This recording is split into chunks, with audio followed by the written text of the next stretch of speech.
Hello friends, welcome back to the my new video guys and my YouTube channel guys. Today friends we are going to talk about how can we set ringtone in our Samsung phone device. Friends, you want to set ringtone in your Samsung phone device, so how can you set it?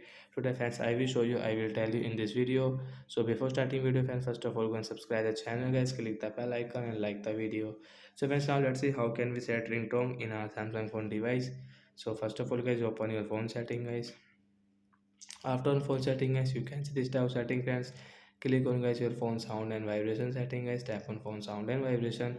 Friends, you can see guys your phone ringtone setting guys. Click on guys phone ringtone. Friends, you can see which ringtone guys you like guys. You can set from here. So example for guys, we will click on guys this beep beep ringtone and guys we will come back. So friends, you can see guys this ringtone will set in our Samsung phone guys beep beep. So like that guys, we can set guys ringtone in our Samsung phone device. So that's it guys. Thanks for watching the video.